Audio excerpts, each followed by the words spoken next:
بسم الله الرحمن الرحيم. الحمد لله رب العالمين، والصلاة والسلام على أشرف الأنبياء وإمام المرسلين نبينا محمد وآله وصحبه ومن تبعهم بإحسان إلى يوم الدين، وسلم تسليما كثيرا. أما بعد،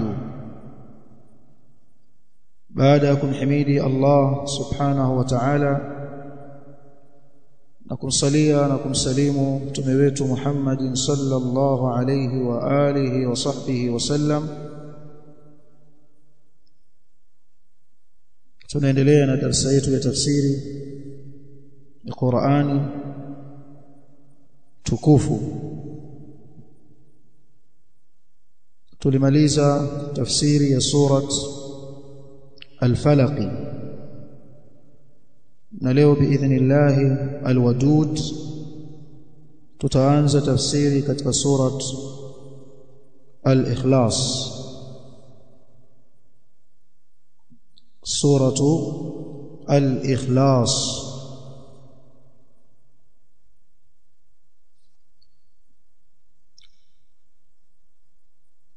sura hii wanasema makkiyatun, imeshushwa Makkah. Sura hii Al-Ikhlas ni sura fupi yenye maana pana, sura yenye fadhila. Zimetajwa fadhila zake. Katika fadhila za suratu Al-Ikhlas, hadithi aliyotaja al-Imam al-Bukhari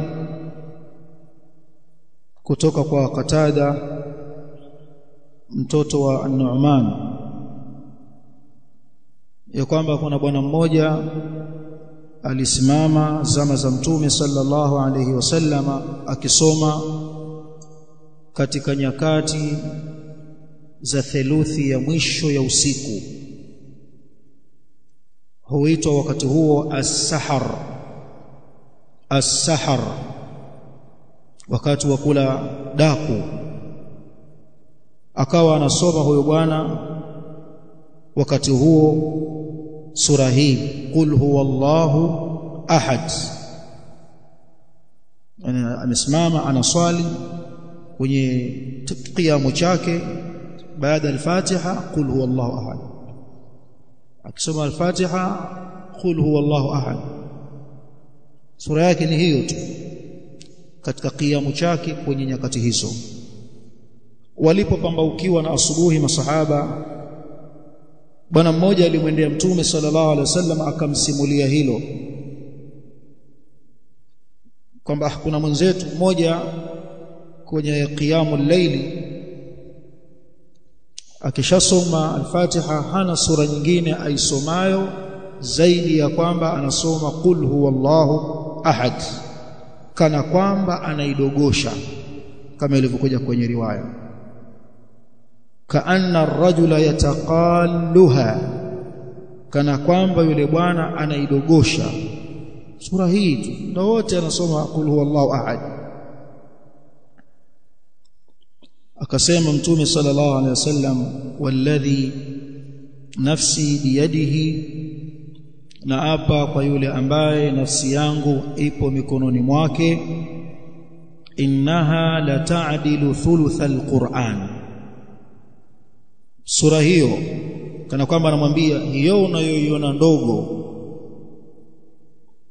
inachukua nafasi ya theluthi ya Qur'an, theluthi moja ya Qur'an. Kwa hiyo katika fadhila za suratu Al-Ikhlas ni kwamba sura hii pekee yake ni theluthi ya Qur'an, moja ya tatu ya Qur'an.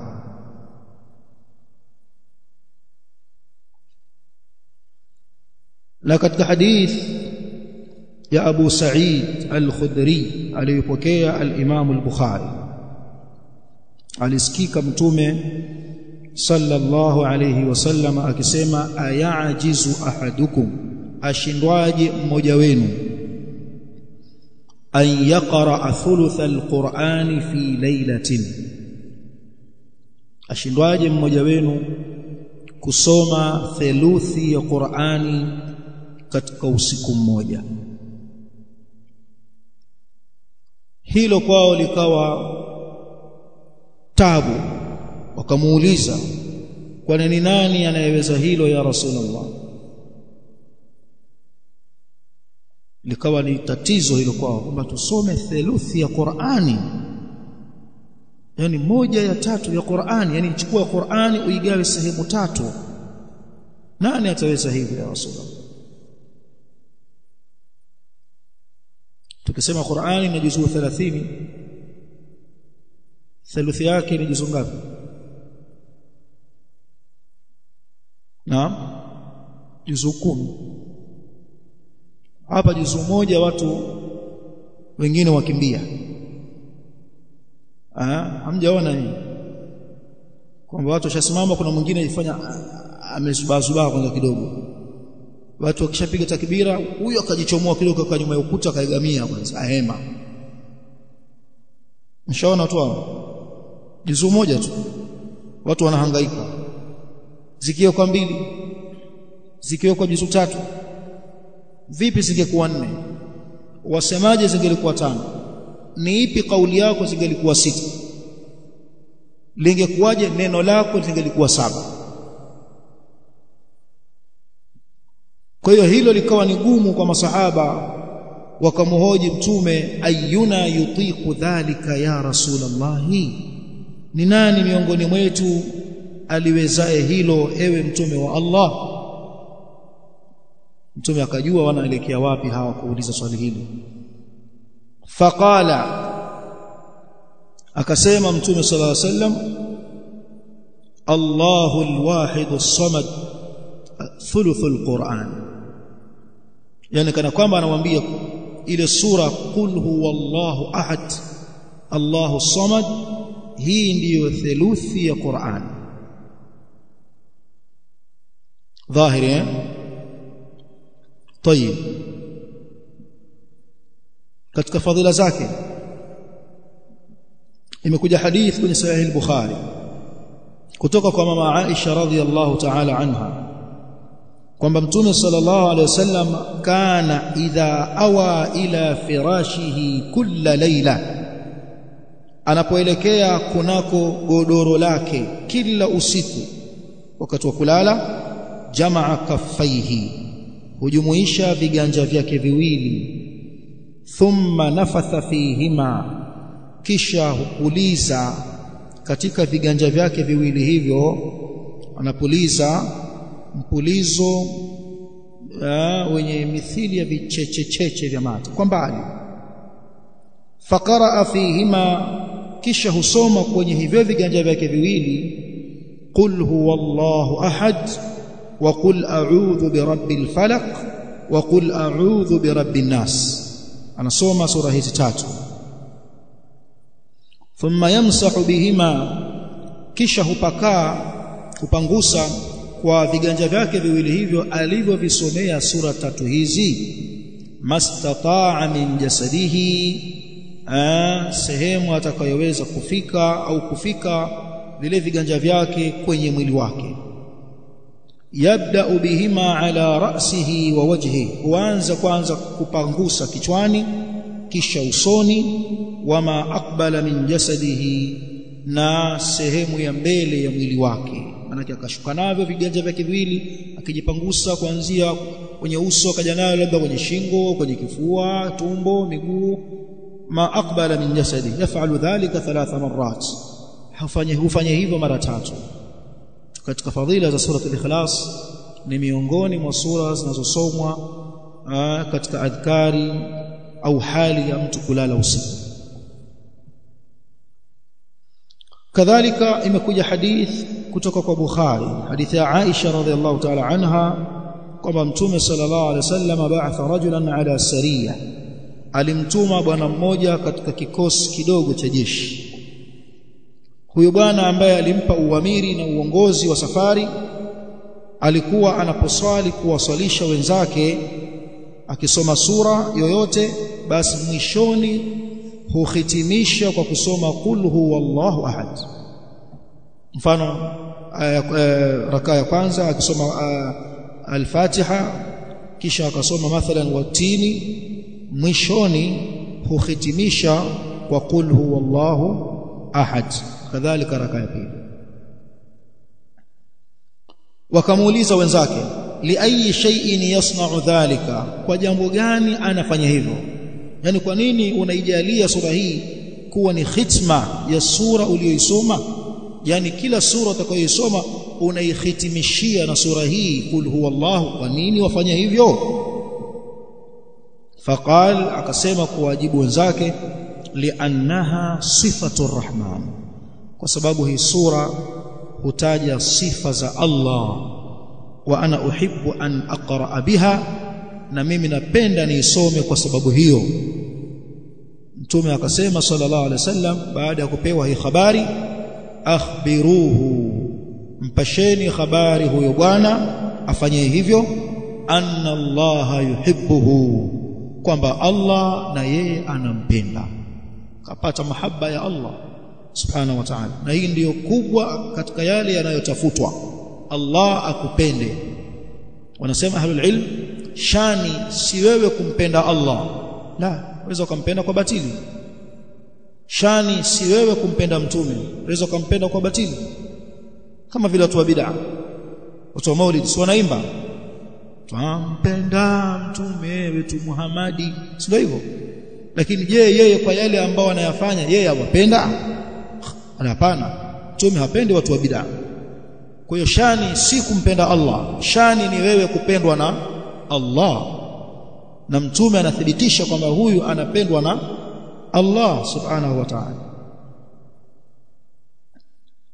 Na hadith ametaja Imam Ahmad katika Musnad, hadithi ya Uqba ibn Amir radhiyallahu anhu, anasema laqitu Rasulullah, nilikutana na mtume wa Allah sallallahu alayhi wasallam, faqala li, akaniambia, ya Uqba ibn Amir, ewe Uqba mtoto wa Amir, ala uallimuka suwaran ma unzilat fi at-taurati wala fi az-zaburi wala fi al-injili wala fi al-furqan mithluhunna. Uqba, kwa nini nisikufundishe wewe sura ambazo hazijawahi kushushwa kwenye Taurati wala kushushwa kwenye Zaburi, hazijashushwa kwenye Injili wala kwenye Furqan mfano wake? La yatiyanna alayka laylatun, usikujie wewe usiku, illa qara'atahunna fiha, illa wewe uzisome hizo sura ndani yake. Sura gani hizo? Qul huwallahu ahad, wa qul a'udhu birabbil falaq, wa qul a'udhu birabbin nas, mpaka mwisho wa hadithi. Hizi ni katika fadhail za suratul Ikhlasi, ambayo hubeba nafasi ya theluthi ya Qur'an. Theluthi ya Qur'an, kuambiwa sura hii imechukua theluthi ya Qur'an, haina maana ya kwamba akisoma mtu mara tatu sura hii ameangukiwa na mambo mengine. Yani kuambiwa kitu fulani kwamba hiki ni sawa na hiki, yani haina maana kwamba kitabeba hayo yaliyomo humo kwa hali ya habari ambayo umepewa. Narudia, sura hii tumesema ni theluthi ya Qur'an, kwa maana nikiisoma mara tatu sura hii nimesoma Qur'ani nzima, ndio maana yake. Sasa usije ukaelewa hivyo, hailazimu kuwa kitu kimefanana na kitu fulani kwamba kikawa kitu hicho kimesimama nafasi yake katika kujuzisha kila jambo. Mtoe mfano labda muelewe.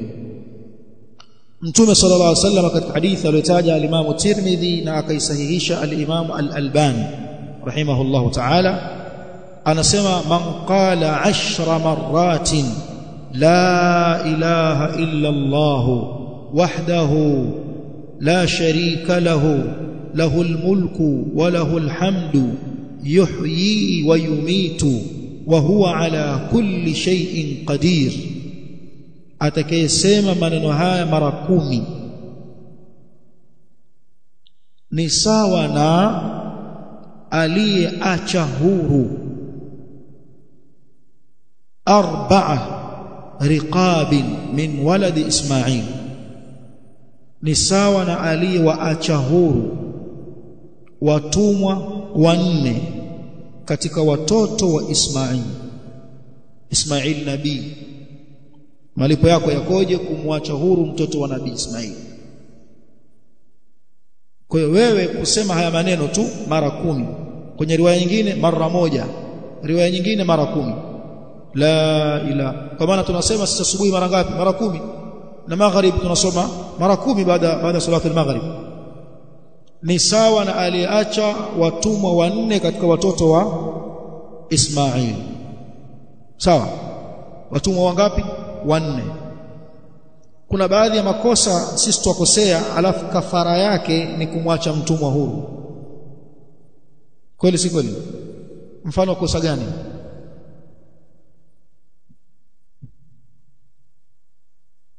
Kumuita mkeo mama. Kosa hilo. Kumuita mkeo mama. Mama, wako watu wana ujinga huo. Mami, yeye anaona kwamba ndio kamzungumza vizuri mke wake. Mami ndio nini? Mama anakusudia mama watoto. Au kumwambia wewe kama mama yangu, anti alayya ka dhahri ummi, wewe kwangu mithili ya mgongo wa mama yangu. Hili kifiqhi wanaita dhihar, na ulama wameliwekea mlango kwenye fiqhi, babu dhihar. Kadhalika kumwambia wewe nakuona kama dadangu tu. Kuna watu majahili wanawaambia watu hiyo, nakuona kama dadangu tu. Ukisema hilo neno kumwambia mkeo, kuna taratibu za kuja kisheria.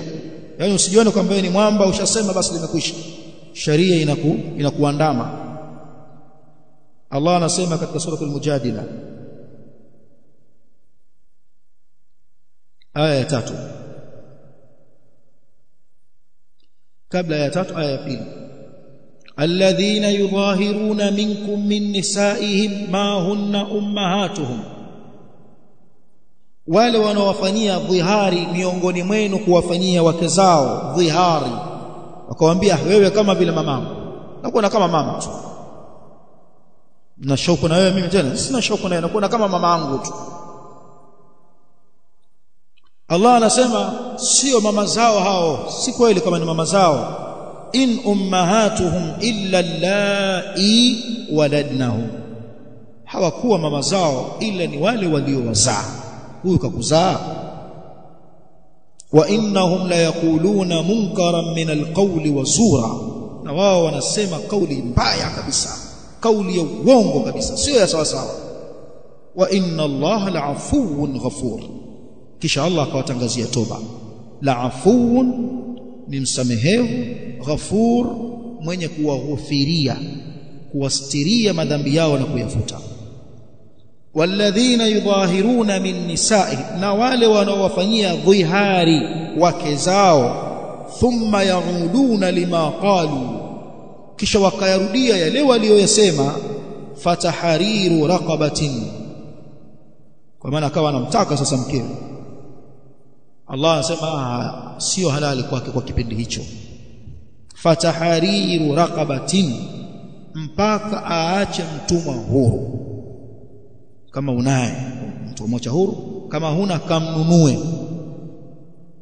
Bwana, mtumwa wako shingapi? Mtumwa wangu 885,000. haya bwana namnunua huyu bwana yuko huru ndio kamwingilie mkeo sasa tunafahamiana vizuri mtumwa wangu bwana huyu bila milioni 2 hatoki hapa ni kama vile mbuzi yule 2.5 bila 2.5 hatoki mtumwa wangu bila milioni 2.5 hatoki kwa hiyo mnunue huyo kwa thamani hiyo ili uhalalikiwe tena na mkeo dhalikum min qabli an yatamassa kabla hawajagusana wanandoa hawa kimwili mume alifanya hilo kwa sio jambo la mchezo kwamba wajisemea tu uyatakayo hili la kwanza sasa mtu kafanya kosa hili la dhihari akakumbuka mtume anasema sallallahu alaihi wasallam atakayesema mara moja au mara 10 la ilaha illa Allah wahdahu la sharika lahu almulku wa lahu alhamdu yuhyi wa yumitu wa huwa ala kulli shay'in qadir bas shahalalikiwa na mke wangu vipi si mtumwa mmoja mimi nimetoa watumwa 4 hapa 4 shatoa mke wangu njoo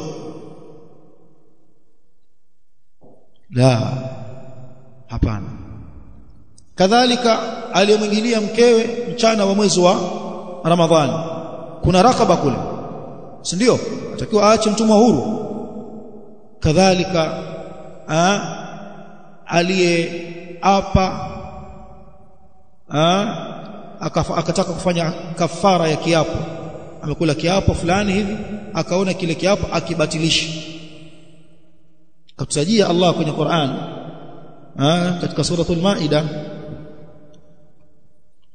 kasema dhalika kafaratu aymanikum idha halaftum yuzua idha sami'u la yu'akhidhukum Allahu bil-laghwi fi aymanikum walakin yu'akhidhukum bima 'aqadtumul ayman فكفارته إطعام 10 مساكين من أوسط ما تطعمون أهليكم أو كسوتهم أو تعرير رقبة يقول رقبة الله hakuchukulieni nyinyi billaghwi fi aymanikum hakuchukulieni katika ule upuuzi mnaotoa kwenye viapo vyenu viapo vya kwenye jambo la kipuuzi wallahi nitakuja wallahi nitakula sikasema wallahi lakini sasa azungumzia wallahi nitakula wallahi nimeshiba sasa wallahi kwenye mishiba ya kazi gani hakuchukulieni katika hayo wallahi jana mimi nimekula umeapishwa basi walakin yuakhidhukum bima aqadtumul ayman atakuchukulieni Allah kwa yale mliyofungamanisha hasa katika masaili ya kiapo sio kile kiapo cha kutoka tu fakafaratuhu kafara yake it'amu 10 masakin ni wewe watakiwa uwalishe maskini 10 kwa pamoja wale washibe au kila mmoja wampelekee ambacho kitamtosheleza mzee fulani kilo 2 za unga au waite kwenye mandi ya fulani na wale wenzenu 6 nyinyi mko 4 na wale 6 si mko 10 njooni mtawapiga mandi pale baada ya Ijumaa wao wakajua anapigwa mandi kumbe ni kafara tena anasema min awsati ma tut'imuna ahlikum katika vile vya kati na kati mnavowalisha watu wenu kwa maana usiwapeleke kwenye mihogo jamani mabali ya mihogo ya kuleni hapo awsat cha katikati kwenye duni hakipo wala kwenye cha ughali mithili ya vyakula vinavyoliwa na kina fulani huko hakipo basi kiko kati na kati au kiswatuhum msikishindwa hilo la pili lilofuata au muwavishe umpe vazi kanzu yako hii watu 10 baadhi wamesema hata kuwapa kofia baadhi ya ilmu kofia yako faini ndeni au tahariru raqaba au kumwacha mtumwa huru kwa hiyo tukiambiwa kwamba hii inachukua nafasi ya theluthi ya Qur'an haina maana itasimama kwenye makamu ya Qur'ani kwenye kujuzisha baadhi ya mambo kama ambavyo atakayeambiwa aliyesema la ilaha illa Allah wahdahu la sharika la mpaka mwisho wake ujira wake huyu ni mithili ya mtu ambaye amewaacha watumwa huru watumwa 4 akawaacha huru tena katika kizazi cha nabii Ismail Kwa hiyo haitachukua nafasi ya kumwacha huru mtumwa, kwamba umesema alafu atakiwa umwache huru mtumwa, basi ukasema kwamba jamani mimi sina hela kumwacha huru mtumwa, lakini kwa kuwa neno hili nikilisema ni sawa na aliyemwacha huru mtumwa, acha niliseme hili neno. La, vivyo hivyo hata uirudie hii kul huwallahu mara 3 ikawa ni mithili ya aliyesoma Qur'ani nzima, bado haitakuwa imekutosheleza wewe ukaambiwa waweza ukaacha kusoma katika swala suratul Fatiha. Unapiga takbiratul ihram, Allahu akbar, alafu wasikika qul huwallahu ahad Allahus samad lam yalid wa lam yulad wa lam yakul lahu kufuwan ahad qul huwallahu ahad Allahus samad lam yalid wa lam yulad wa lam yakul lahu kufuwan ahad qul huwallahu ahad Allahus samad lam yalid wa lam yulad wa lam yakul lahu kufuwan ahad Allahu akbar sami'a Allahu liman hamida. Ukiulizwa kusema hii kul huwallahu moja ni theluthi ya Qur'an, kwa hiyo nikirudia mara 3 nimesoma Qur'ani nzima, ambayo ndani ya Qur'ani nzima hiyo Fatiha imo.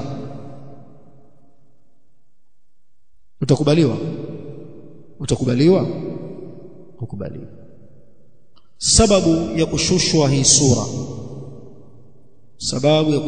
suratul Ikhlas wanazozitaja ahlul ilmi katika asbabu nuzul ziko nyingi.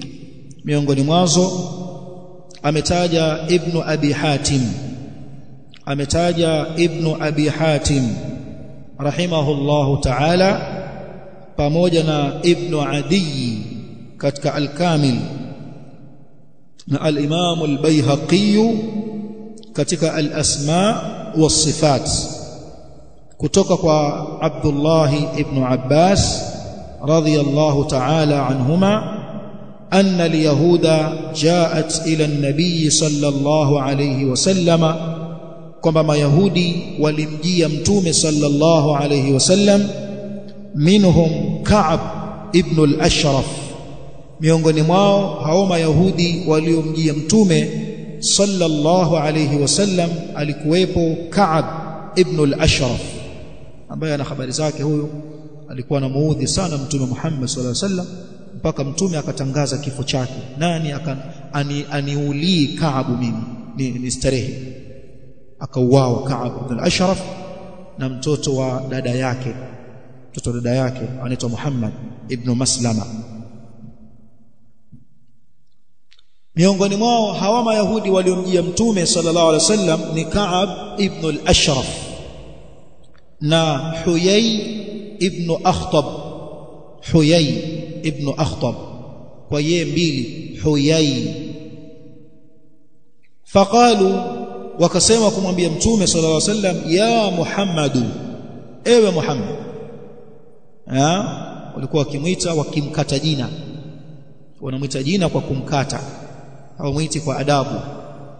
Sisi Waislamu tumekatazwa tusimwite Muhammad kwa kumkata, ya Muhammad, ya Muhammad. Hili hawalifanyi watu wenye akili zao nzuri. Sana lilikuwa likifanywa hili na mabedui, wale Waislamu mabedui kutoka mashambani, hajui adabu za kumwita mtume sallallahu alaihi wasallam. Walikuwa wanakuja tu wanamgongea kwenye madirisha ya chumba chake, Muhammad, ya Muhammad ukhruj, Muhammad toka utufundishe aliyokufundisha Allah. Hawajui muda kwamba mtume kapumzika. Masahaba hawakuwa hivyo, ambao wamgongea, toka utufundishe alichokufundisha Allah, ya Muhammad ukhruj. Bedui. Sasa Muhammad wanamwita hivyo, Allah akatukataza sisi, la taj'alu du'a ar-rasuli bainakum ka du'a ba'dikum ba'dha, msijalie vile mnavyomuita mtume kuwa ni sawa na mnavyoitana nyinyi kwa nyinyi. Unamweza kumwita rafiki yako ya Abdul Razzaq, ya Fatima, ya Musa, ya nani, ya Salim. Mtume haitwi hivyo. Msijalie kule kumuita kwenu mtume kuwa ni sawa mnavyoitana nyinyi kwa nyinyi, la, anaitwa kwa wasfu wa risala au kwa wasfu wa nubuwa. ya nabii Allah, ya rasul Allah, au anaitwa kwa alkunya ya abul qasim, ewe babake Qasim. Sawa, wao basi wanamkata tu Mayahudi la'natullahi alayhi, wakamwita ya Muhammad sif lana rabbaka alladhi ba'athaka, tusifie, tupe sifa za huyo Mola wako aliyekutuma, ikoje, ni habari zake zikoje, tuambie, tusifie. Allah akateremsha hii sura, qul huwa Allahu ahad. Allah rajisifu subhanahu wa ta'ala, Allahu as-samad lam yalid wa lam yulad wa lam yakul lahu kufuwan ahad. Na imepokelewa tena kutoka kwa Ibn Abbas huyu radhiyallahu anhuma ya kwamba Amir ibn Tufail na mwenzake Arbad ibn Rabi'a, wawili hawa walimjia Mtume sallallahu alayhi wasallam, akasema mmoja wao ambaye ni Amir ibn Tufail, ila man tad'una ya Muhammadu, Muhammadi, linganizi zako hizi unazotulingania watulingania kwa nani? Faqala, akajibu Mtume sallallahu alaihi wasallam, ila Allah ta'ala, na walingania kwa Allah. Qala, akasema Amir, sifhu lana, tusifie, tuambie habari zake. Amin dhahabin, huyo Allah wako huyo ametokamana na dhahabu? Am min fiddatin, au ametokamana na fedha wa silva, ni wa silva? Am min hadidin, au ametokamana na chuma? Am min khashabin, au ametokamana na mbao, miti? Kejeli wanafanya Amir na mwenzake. Fanazalat hadhihi sura, ikashushwa sura hii, kisha Allah akamuangamiza huyu Arbad bisa'iqa, kwa radi iliyomgaragaza na kumpasua na kumuua, kumulia mbali, moto wa radi, sa'iqa, as-sa'iqatu al-muhriqa. Kuna kitabu kinaitwa as-sa'iqatu al-muhriqa ala al-fi'ati al-mariqa, cha watu wa bid'a, wazungumzia ahlus sunna.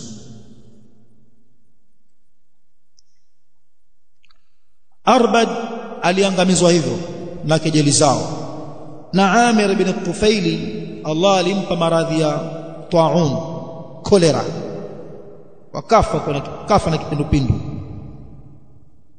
wakapumzika Waislamu na shari zao. Na imesemwa pia, yani katika sababu nuzuli ya sura hii zimetajwa sababu nyingi, na imesemwa imeshushwa sura hii kwa sababu ya maswali ya Wakristo wakitokea katika mji wa Najran. Na Najran kipindi kile ilikuwa ni sehemu ya Yemen, ama sasa hivi Najran iko Saudi Arabia. Na hii ni dalili kwamba Yemen kulikuwa na Mayahudi na Manasara. Imepokelewa kutoka kwa Ibn Abbas radhiyallahu anhu kwamba lilikuja kundi la Manasara wa Najrani, wakaja kwa Mtume sallallahu alaihi wasallam Madina, wakamwambia sif lana rabbaka, tusifie Mola wako. Amin zabarjadin, ametokamana na Zabarjad, madini ya kijani, huitwa Zabarjad kwa lugha ya Kiarabu, madini ya kijani. Nahitaji Kiingereza green nini? Au yaqutin, au ametokamana na yakut. Najua yakut kwa Kiswahili tunasema yakuti.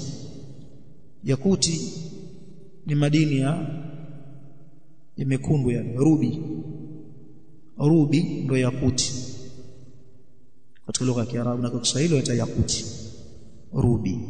Au dhahabin au fidda, au katokamana na dhahabu au na fedha. Almuhim, makafiri waliutaka mtume awasifie Mola wake, sawa.